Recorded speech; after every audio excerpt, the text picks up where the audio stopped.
자, 그 다음에 텔 엘 다바. 요렇게 삼각조 모양이 생긴 요 지역에, 요 텔 엘 다바에서 여기서 고고학적인 발굴. 이게 바로 아바리스입니다. 요 지역에서 발굴을 한 건데, 이집트에 가보신 분은 알겠지만은, 이집트는 뭐 파는 데마다 다 이게 유적지가 나와요. 참고로 이렇게 지명을 잠깐 보면, 요게 카이로예요. 항상 우리가 비행기 도착하면 카이로에 도착을 하는데, 그리고 옛날 사람들 혹시 생각하기에 모세 시대나 이런 때의 그 궁전도 전부 카이로에 있었던 거 아니냐라고 그렇게 생각을 하기 십상해요. 카이로라는 거는 최근에 만들어진 그 수도지, 옛날 모세 시대 때는 카이로라는 존재 자체가 없었어요. 그때의 궁전들은 전부 여기 아바리스나 이쪽에 있었다는 사실을 알아야 됩니다. 모세의 출애굽 배경도 전부 이 근처입니다. 이 근처. 여기가 아니에요. 카이로가 아니에요. 자, 그다음에 이제 멤피스라고 또 유명한 도시 이름이 나오죠. 멤피스가 있고 헬리오폴리스도 굉장히 유명한 도시 이름이죠. 헬리오폴리스도.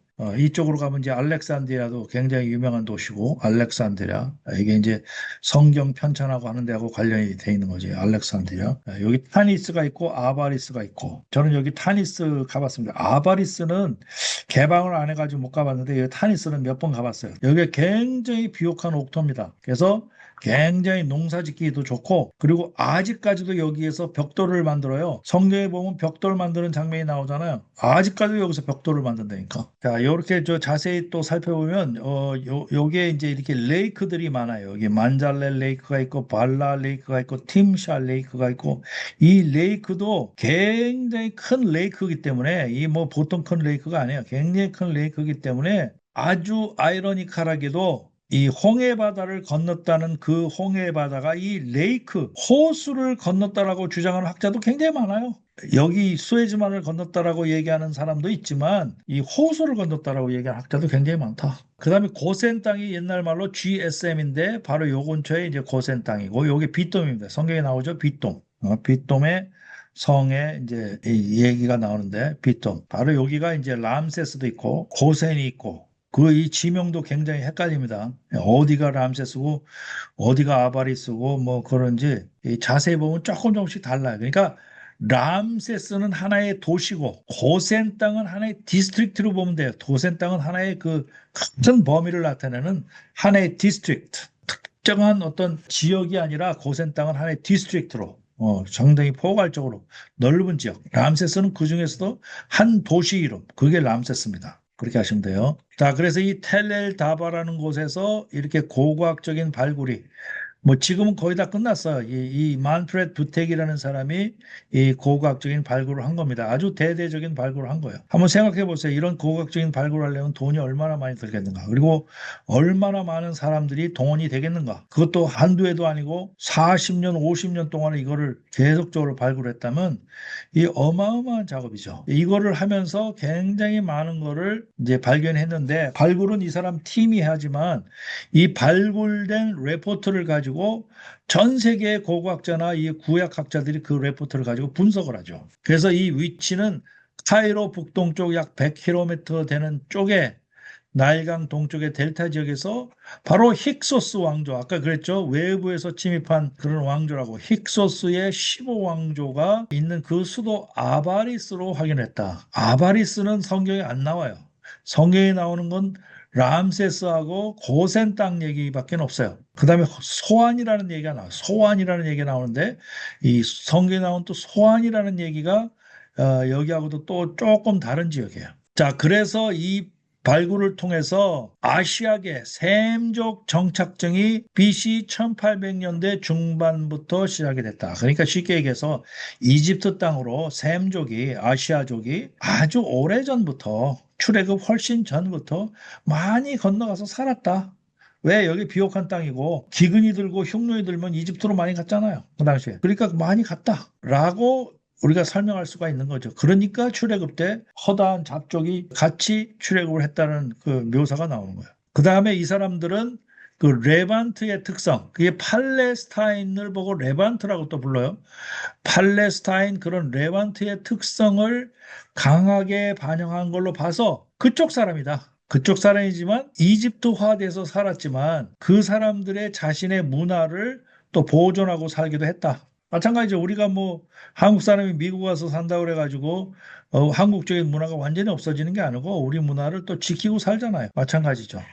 그런 것들을 이제 발견한 거예요. 이게 굉장히 비옥한 땅이라는 거예요. 비옥한 땅이었다. 자, 그래서 좀 더 자세히 보면 여기에 이제 12왕조, 18왕조, 뭐 19왕조 이게 이제 여기서 다 이제 발굴이 된 거예요. 이게 다 발굴을 하면서 요 지역이 이게 이제 19왕조. 참고로 얘기하면 18왕조하고 19왕조가 있는데 이집트의 18왕조 때가 바로 출애굽 전후 때의 왕조가 바로 18왕조입니다. 완전히 출애굽하고 나서의 왕조는 19왕조입니다. 그 전의 왕조는 이제 고대 왕조에 속하는 거죠. 뭐 중왕국 뭐 이런 데에 속하는 다 여기저기 여기서 몰려 살기 때문에 여기에서 다 발견이 되는 거예요. 여기에서 뭐 힉소스족이 살았던 그 흔적도 발견이 되고 18왕조가 있었던 곳도 발견이 되고 19왕조가 있었던 곳도 발견이 되고 이게 수십 년 동안 발굴하니까 이런 것들이 다 이제 발굴이 된 거예요. 그래서 그것에 의하면 가나안적인 특성이 발견이 됐다는 거예요. 그럼 가나안적인 특성이 뭐냐? 이 이집트 사람이 아닌 가나안적인 특성이 뭐냐? 바로 여기에 나타나는 이런 투창이나 이제 도끼 같은 거, 단검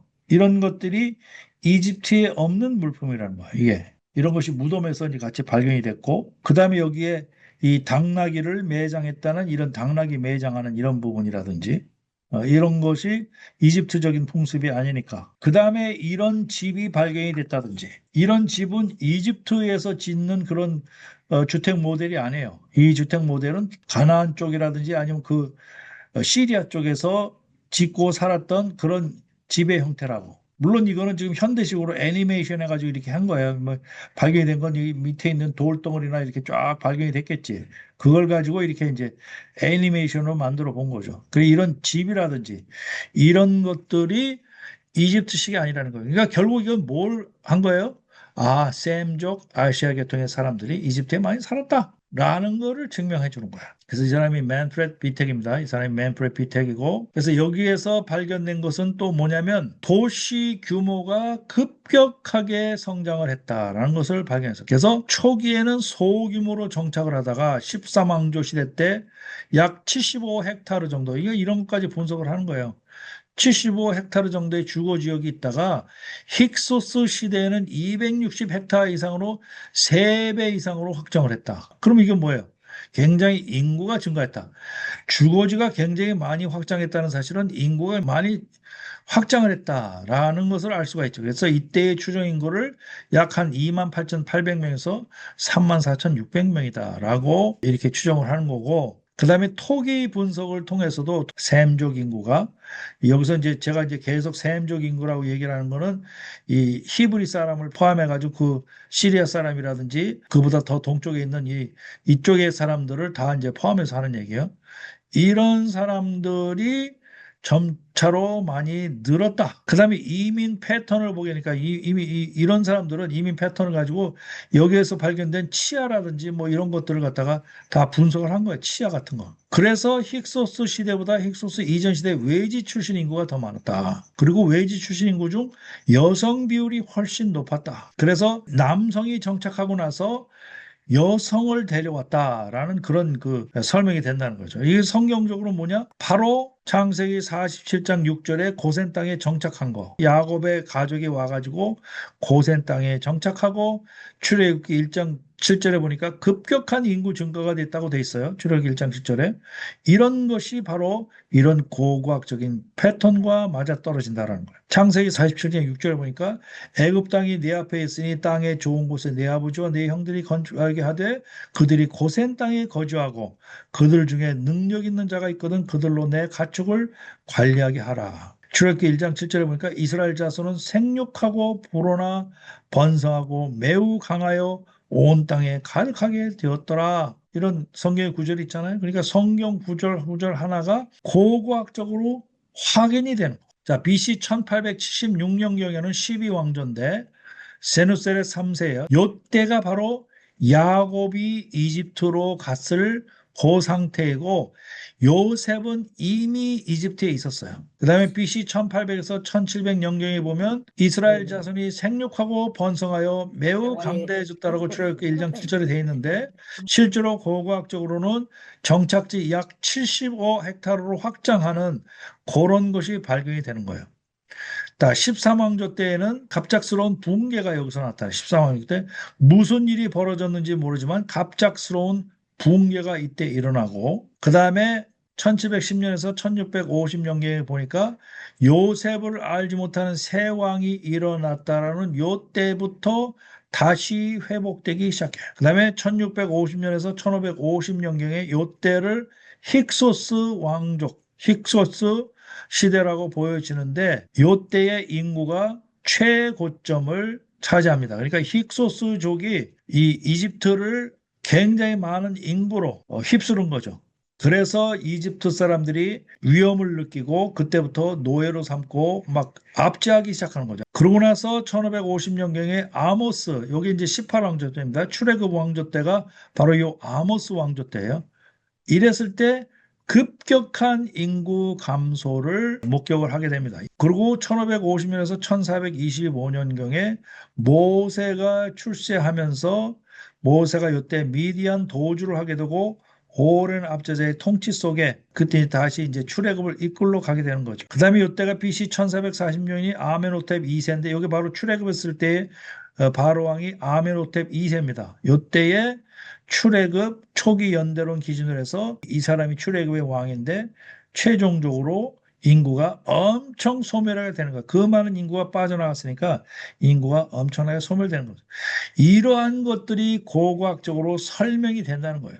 성경하고 맞아떨어진 거죠. 이 장면은 초창기 때에 번성했을 때의 모습을 이렇게 영화에서 애니메이션으로 이렇게 그려놓은 거예요. 이런 모습이었을 것이다. 농사도 짓고 안정된 상황에서 상당히 번성했다.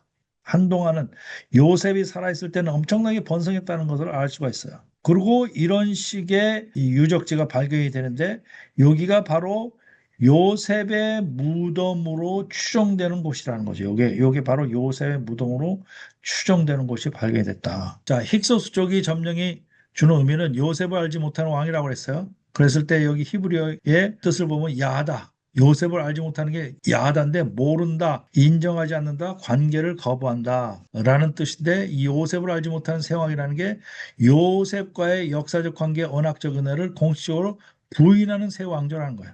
요셉이 엄청난 공을 세웠는데 이때부터 이제 요셉을 부정하기 시작했다는 거예요. 부인하기 시작했다는 거예요.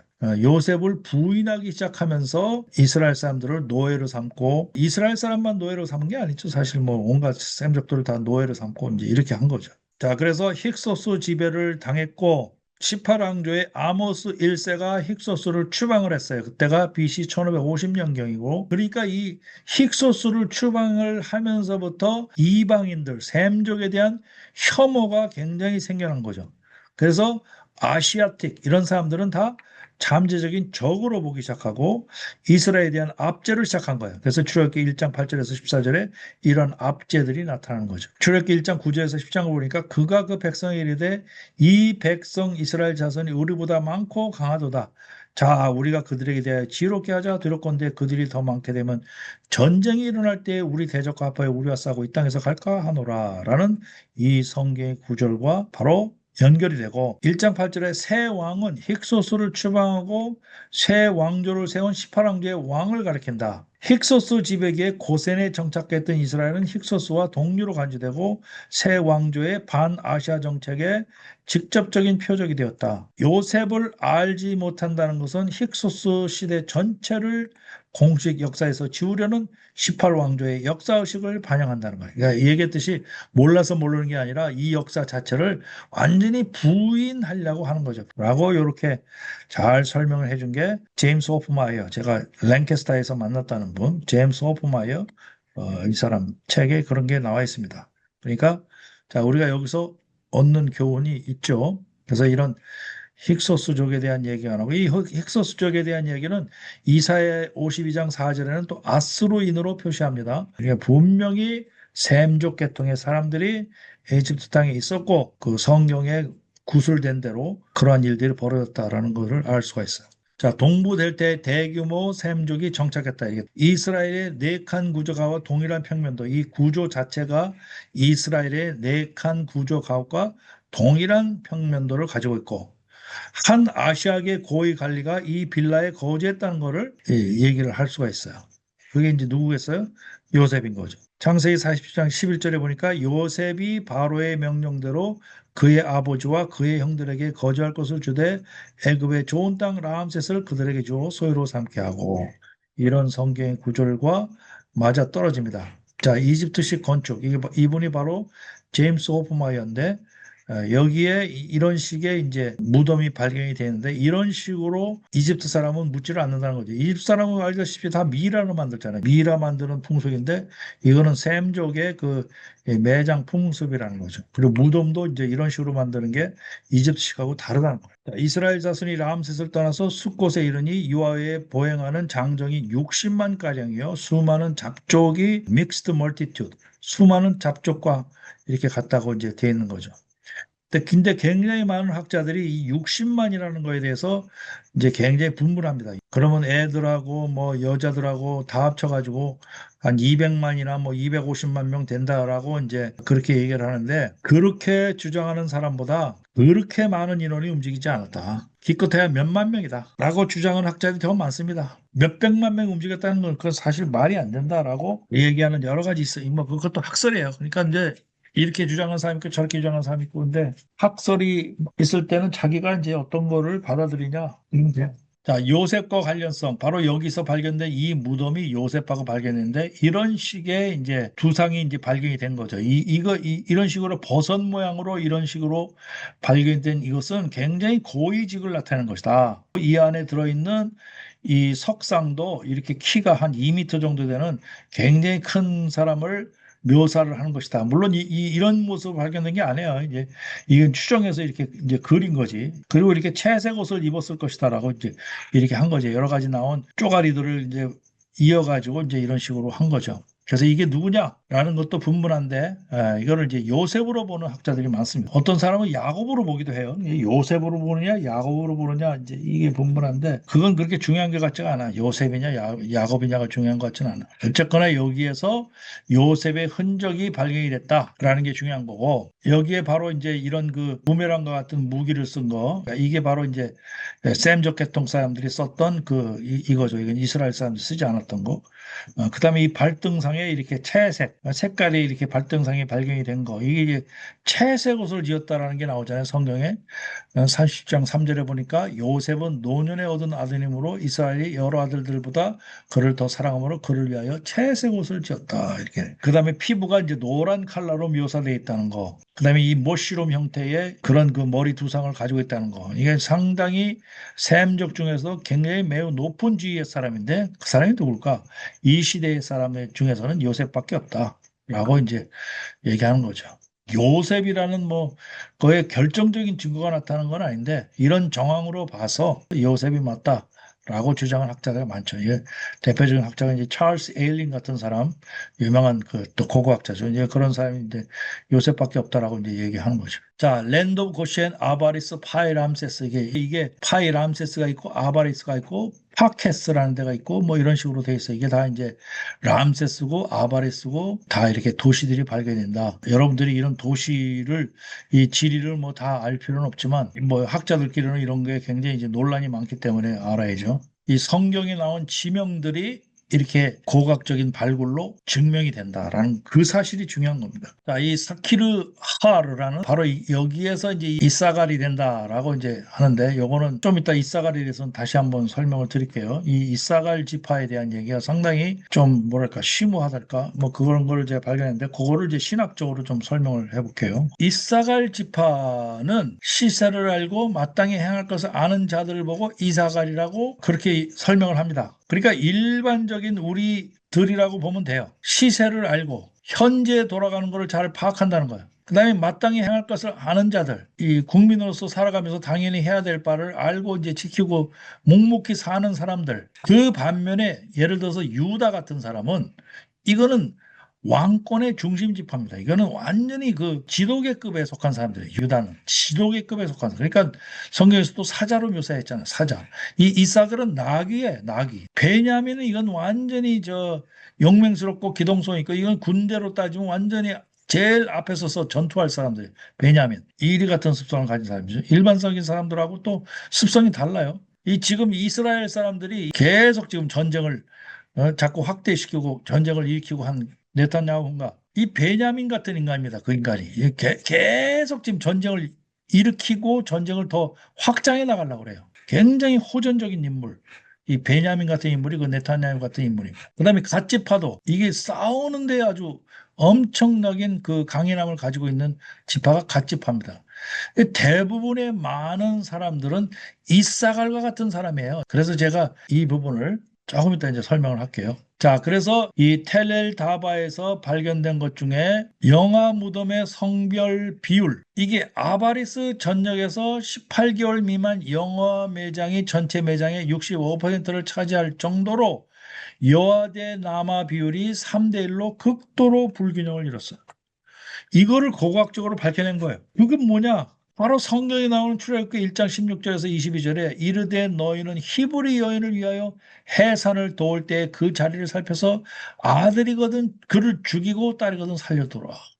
라는 이 성경이 말하고 이게 딱 매치가 된다는 거예요. 그 다음에 부장품 없는 긴급 집단 매장한 흔적. 이게 바로 10가지의 재앙을 뜻하는 것이다. 근데 이 만프레 뷰텍 자체는 이거를 보고 성경에 나오는 10가지의 재앙이라고 얘기를 하면 엄청나게 공격을 받을까 봐 그랬는지 뷰텍은 전염병 등의 재앙적 사건에 의해서 긴급 매장으로 한 것이다. 그러니까 긴급하게 매장을 시킨 거는 맞는 거예요. 그건 고고학적으로 발견이 된 건데 무슨 사건으로 이게 긴급하게 매장을 한 거냐? 굉장히 많은 영화들이 그런 거를 따졌을 때는 이 성경에는 분명히 답이 있는데 성경에 있는 그대로라는 말을 이 학자들은 잘 못하는 거죠. 만약에 그런 말을 했다가는 공격당하기 십상이니까.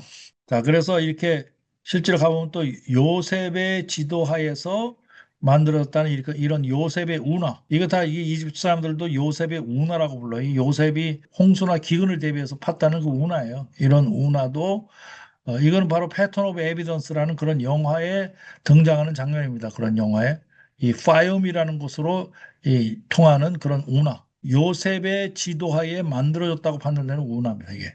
요셉이 이 7년 기근과 7년 홍수 이런 거를 대비하기 위해서 만들어 놨다는 운하. 그래서 이거를 조셉 커널이라고 아예 이름을 붙여놨어요. 조셉 커널. 공식적인 명칭은 바 유셉이지만 사람들은 조셉 커널이라고 이렇게 부릅니다. 그 다음에 이스라엘 사람들이 살았던 증거 이 아바리스에 보면 한 바로 왕이 굉장히 우뚝 선 경우가 있어요. 여러 해 바로 왕보다도 훨씬 힘이 세고 강성해진 때가 한 파라오가 경제적 부를 독점한 거예요. 그건 뭐 때문에 그러냐? 창세기 47장 10절을 보니까 그러므로 요셉이 애굽의 모든 토지를 다 사서 바로에게 바치니 이랬어요. 7년 기근을 떼면서 먼저 다 먹을 걸 살라고 땅 팔고 막 이랬잖아요. 애굽의 모든 사람들이 기근에 시달려 각기 토지를 팔았습니다. 땅이 바로의 소유가 되니라. 그러니까 이 바로가 엄청난 땅을 다 차지하게 된 거야. 그 성경에 나와 있는 얘기가 이렇게 발견이 되는 거죠. 그리고 이제 노예 시대로 접어드는 거죠. 노예 시대로 접어들어. 아까 얘기했듯이 영화 상명이 많고 이제 그랬다는 거예요. 마지막으로 요 이사갈에 대한 얘기를 좀 해볼게요. 이사갈에 대한 얘기를. 여기 베니 핫산 벽화를 통해서 그가 또 유다를 앞서 요셉에게로 보내어 고센 길을 그 앞에 열게 하고 거기 이르니. 그래서 우리가 이런 것들을 다 목도를 했어요. 37명의 셈족이 가고 우두몰의 이름이 아비샤고 그다음에 이 창세기 46장에 나오는 야곱 일가가 이집트 이주 장면하는 거를 우리가 그걸 보고 자 이런 것들이 우리가 고고학적으로 증명이 됐어. 그러니까 성경의 역사성을 증명하는 것이 이제 되는 거죠. 그리고 브루클린 파피루스를 통해서 십보라와 같은 성경에 등장하는 인물, 이 반드시 이게 동일 인물이 아니라고 그랬어요. 이게 같은 이름을 가졌다는 걸 하는 거지. 여기 파피루스에 발견된 그 십보라가 성경에 나온 그 십보라냐? 이렇게 얘기하면 곤란한 거죠. 그 가족, 테베 귀족 가족의 95명의 종 명단 중에서 45명이 셈족 이름의 소유자고 그 이름 중에 십보라가 있고 이사갈 같은 것들이 발견이 됐고 야곱 같은 게 있고 그다음에 사브랏 반네아 같은 요셉의 그런 이집트 이름 수요 방식 같은 거 이런 것들이 이제 키친에 의하면 중왕국 시대에 주로 나타나는 사실이다라고 우리가 이 고고학적인 발굴을 통해서 알 수가 있어요. 그리고 바로 텔엘 다바에서 발견이 된 이 만프레드 비텍이 발견된 이것이 우리는 바로 바로가 요셉에게 이르되 내 아버지와 형제들이 내게 왔은즉 이집트 땅이 내 앞에 있으니 땅의 좋은 곳에 내 아버지와 형제들이 거주하게 하되 고센 땅에 그들이 거주하게 하라라고 이제 창세기 47장 6절에 나와 있는 것처럼 이 내용들이 실제로 이 지역에서 발견이 됐다는 사실, 여기에서 독이라든지 뭐 이런 것도 발견이 되고 여기 인구가 폭발적으로 성장하는 것도 이런 거 하고 그다음에 이 동위 원석을 분석을 해보니까 그 인골이 레반트 출신, 에시아틱 출신이라고 하는 사실도 발견해서 우리는 출애굽기 1장 7절에 이스라엘 자손은 생육하고 불어나 번성하고 매우 강대하여 온 땅에 가득하게 되었다라는 사실을 우리가 증명할 수 있었어요, 여기에서. 근데 이 이사갈에 대한 얘기는 와이앳 치크모 리스볼 이게 이제 뭐냐면 자, 창세기 49장 1절에 보니까 이 야곱이 죽기 전에 유언을 하죠. 야곱이 그의 아들들을 불러 이르되 너희는 모이라 너희가 후일에 당할 일을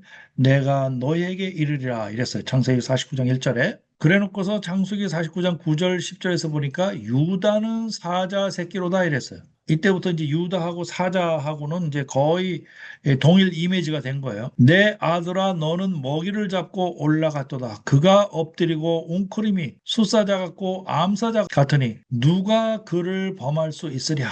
그러니까 유다 지파는 이제 왕권하고 관련이 되어 있는 이런 사자의 지파다라고 이제 얘기를 하는 거예요. 이거 유언을 하는 거예요. 그래서 규가 유다를 떠나지 아니하며 이래서 이 규가 뭔지 제가 찾아봤어요. 규가 이게 영어로는 셉터예요. 여기에 이 왕이 들고 있는 이 지휘봉 이걸 보고 셉터라고 그래요. 그러니까 이거는 왕만 갖고 있는 거기 때문에 이 셉터를 갖고 있는 사람은 당연히 그건 왕이 돼.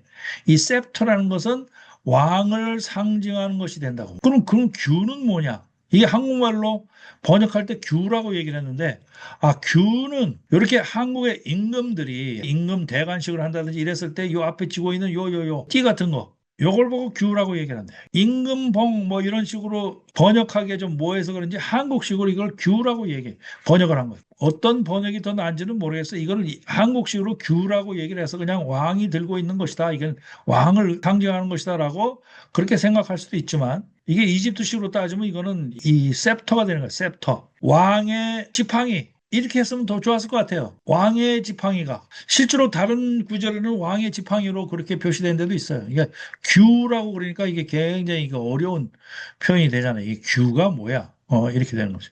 어쨌건 그런 뜻이에요.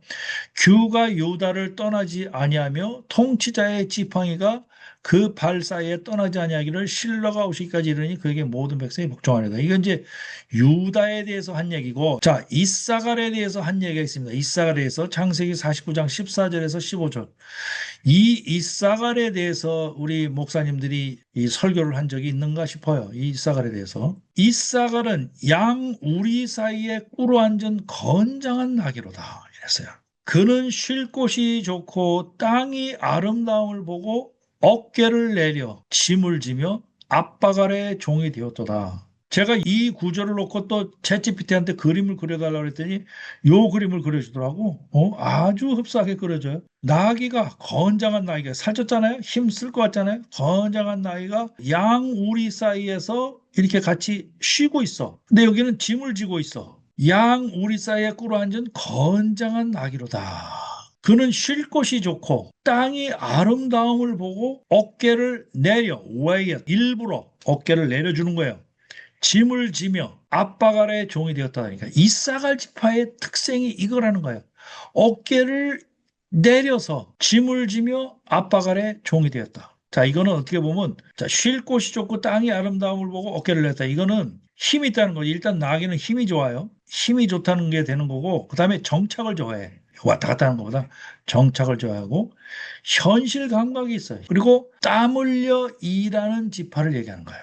나귀는 말보다 느리지만 더 먼 길을 오래 간다는 거예요. 그런데 이 나귀는 이런 장점이 있지만 편안함을 위해서 더 강한 세력 밑에 들어가 쉬려는 안주하려는 경향이 있어요.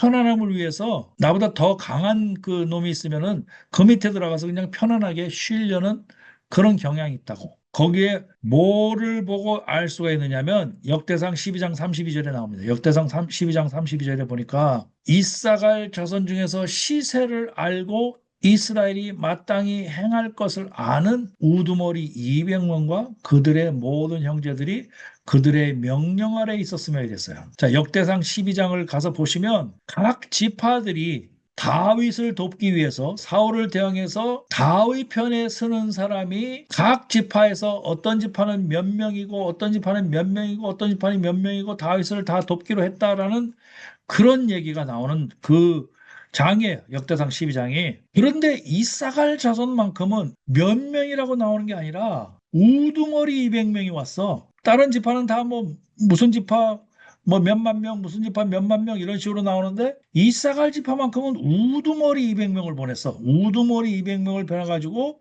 그들의 모든 형제들이 그들의 명령 아래 있었다. 그러니까 이 우두머리 200명이 오케이면 나는 오케이. 이 우두머리 200명만 오케이면 나는 이게 다 일임하는 거야. 우두머리한테. 이 우두머리 200명한테. 이것을 보고 뭐를 알 수가 있냐면 이 이사갈은 힘이 있고 정착을 좋아하고 현실감. 이거는 현실적으로 봤을 때 일반 백성들이 바로 이거예요. 일반 백성들의 성향이 바로 이게 정착을 좋아하고 현실 감각이 있어요. 현실 감각이 있어가지고 있는데 그리고 땀 흘려 이래. 그러니까 땀 흘려서 세금 바치고 막 이러는 사람들의 전형적인 특성이야, 이사갈이. 그런데 우두머리를 통해서 일을 해요. 거꾸로 얘기하면 우두머리가 없으면 이 사람들은 아무것도 아니야. 안 해. 아무것도. 우두머리가 없으면 아무것도 안 해. 그래서 이사갈은 리더를 필요로 합니다. 그래서 이 사람들은 이 리더를 보내야 돼. 리더를 뽑아가지고 리더를 보내야 돼. 각각이 나가지고 목소리를 내는 게 아니라 리더를 통해서 얘기하는 거야. 그래서 이 리더를 잘 만나면 아주 충성하고 열심히 할 사람들인데 리더가 없거나 리더를 잘못 만나면 아무것도 안 할 사람들이에요. 이게 전형적인 우리들의 모습이에요. 여러분들의 모습이에요. 전형적인 여러분들의 모습이에요. 유다형 지도자가 사라지고 난 다음에 고센의 이사갈형 백성은 집 만지는 노예가 됐어요. 이 중에서 리더가 나타나고 새로 막 이렇게 한 게 아니야. 그냥 집 만지는 역할만 했어, 그냥. 그래서 규가 떠나면 집 만지는 나귀만 됩니다. 역으로 얘기하면 리더를 잘 만나면 이 사람들은 굉장히 충성된 종이 되는 거예요. 자, 느헤미야 시대에 와가지고 느헤미야는 어떤 사람이냐? 찾아보니까 느헤미야는 이사갈 지파가 아니에요. 느헤미야가 어떤 지파인지 나타나질 않아. 그런데 이 느헤미야 안에는 유다의 속성과 이사갈의 속성이 하나로 통합이 돼 있어요. 바로 이 유다의 지도력, 이사갈의 그런 충성심이 느헤미야 속에 다 포함이 돼 있어요. 이거는 예수님 출연하기 전에 느헤미야 같은 지도자를 이제 느헤미야가 지나고 나면 이제 말라기 다음에 이제 한 400년 동안에 암흑기가 오잖아요. 예수님 출연할 때까지 느헤미야 지도자를 성경에서 마지막으로 세운 것은 어떻게 보면 대단한 상징성이 있는 거예요. 자, 느헤미야 6장 11절에 보니까 이런 얘기가 나와요. 나 같은 자가 어찌 도망하며 나 같은 자가 어찌 성전에 들어가 생명을 보존하겠느냐. 나는 들어가지 않겠노라 라는 말이 나와요. 이것의 이제 배경 설명은 건축하는 것을 반대하는 반대들이 온갖 반대를 다 했는데 지성소에 들어가가지고 숨어라 뭐 하는 제일 마지막에 이런 것까지 이제 했는데 느헤미야가 나는 그런 짓 안 하겠다. 그 지성소에 들어가지 않겠다라고 한 거예요. 총독의 신분으로서 어찌 도망갈 수 있느냐라는 당당함. 그다음에 대제사장도 아닌데 어찌 율법을 어길 수 있겠느냐라는 당당함. 이때에 웬만한 사람 같으면 다 여기 도망갔을 거야. 도망갈 만한 그런 그 명분을 충분히 만들어 놓고 이렇게 하는 건데 한번 읽어보세요. 느헤미야 6장을 한번 읽어보시라고. 저한테 이렇게 설명을 듣고 읽으면 굉장히 머릿속에 쏙쏙 들어올 거예요. 그런데 이렇게 하지 않겠다고 선언했어요. 이거는 유다형 사자의 언어입니다. 이거는 당당하게 대응하겠다는 사자의 언어예요. 이거는 이사갈식 언어가 아니에요. 사자의 언어야 이거는. 자, 그런데 느헤미야 6장 10절에 보니까 그 후에 내가 무헤다에벨의 손자 들라의 아들 스마의 집에 들어갔는데 그가 두문할 줄 알아. 이게 배경 설명이에요. 그가 이르되 우리가 하나님의 전 안성소로 가서 문들을 닫자. 이 스마야라는 사람이 자기 편인 느헤미야 편인 척 하지만 실제로는 상대방한테 뇌물 먹고 이런 짓을 한 거거든. 그들이 너를 죽이러 올 것이니까 거기로 가서 숨어라. 죽이러 올 것인데 거기 가서 안 숨을 거냐? 죽으면 죽지 나는 거기에 들어가지 않겠다라고 이게 느헤미야가 얘기한 거예요. 느헤미야 6장 12절 14절에 보니까 내가 깨달은즉 하나님이 그를 보내신 것이 아니요 도비아와 산발렛에게 뇌물을 받고 내게 이 예언을 함이라. 이걸 상당히 시세를 아는 통찰력이 있는 거예요. 아까 뭐라 그랬어요? 이사갈 지파가 시세를 아는 통찰력이 있다고 그랬잖아요. 그 통찰력과 이런 이 사자식의 언어가 느헤미야한테 다 가지고 있어요. 자, 이런 식의 지도력을 보였더니 이 이사갈에 속한 사람들이 어떻게 움직이나 보세요. 느헤미야 2장 18절에 그들이 이르되 일어나 건축하자 하고 모두 힘을 내어 이 선한 일을 하려 하더라. 이사갈 같은 사람은 이렇게 지도자를 잘 만나면 엄청나게 잘 뭉치고 엄청나게 열심히 일합니다. 그들이 이르되 일어나 건축하자고 모두 힘을 내어 이 선한 일을 하려 하더라. 그러더니 느헤미야 6장 15절 16절에 보니까 성벽이 52일 만에 완성되니라. 이 역사를 우리 하나님이 이루신 것임을 그들이 알았음이라. 52일 만에 완성했잖아요. 그러고 나서 느헤미야는 선언합니다. 개혁의 완성, 성벽이 완성되자 이걸로 만족한 게 아니에요.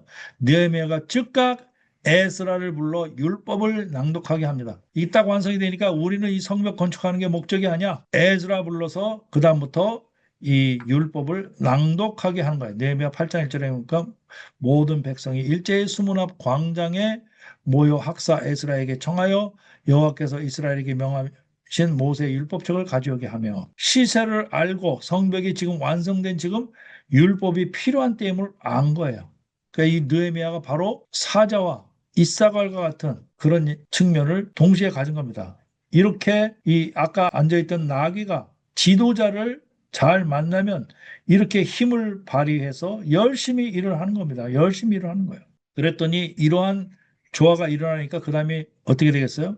백성이 낭독하는 율법의 말씀을 들을 때 다 울더라. 사자와 이사갈이 잘 만나서 이렇게 화합을 하게 되면 일반 백성들이 이런 혜택을 보는 겁니다. 백성 앞에 어깨를 내려 짐을 지고 이것이 낭독하는 율법의 말씀을 들을 때 다 울더라. 그래서 이러한 그 개혁을 준비를 해서 갈라디아서 4장 4절에 보니까 때가 참에 하나님이 그 아들을 보내사 여자에게서 나게 하시고 율법 아래에 나게 하신 것은 아까 이와 같은 베니 핫산에 이주가 있었고 브루클린 파피루스에 샘족 종들이 있었고 테렐 다바에 고센 정착이 있었고 출애굽이 있었고 다윗이 있었고 느헤미야의 계획이 있었고 이 모든 것이 겹겹이 쌓여 때가 차서 예수님이 오셨다는 사실입니다. 그래서 우리는 이 사실을 기억을 해야 돼요. 여러분들은 이사갈과 같은 사람들이 많습니다. 이사갈과 같은 사람은 쉴 곳이 좋고 땅의 아름다움을 보고 어깨를 내려 짐을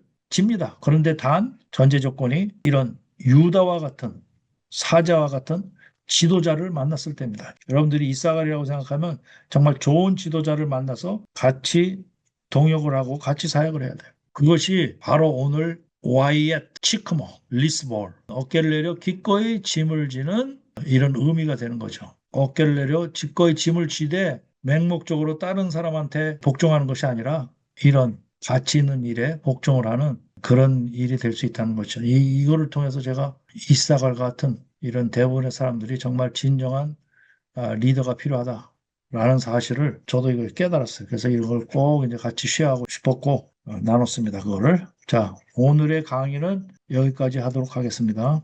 성경의 현장을 찾아가는 여기는 갱한TV. 성경의 현장을 찾아가는 여기는 갱한TV. From 이집 노예의 삶을 끝내고 홍해를 건너 물샘 가득한 리무지나 불과 구름 기둥 따라 광야 지나 마침내 다 다른 신의 산 하나님의 음성이 들리는 곳. 살아계신 하나님의 말씀은 진실된 믿음의 기록. 우리는 진리의 길을 찾아가는 엑소두스 아카데미.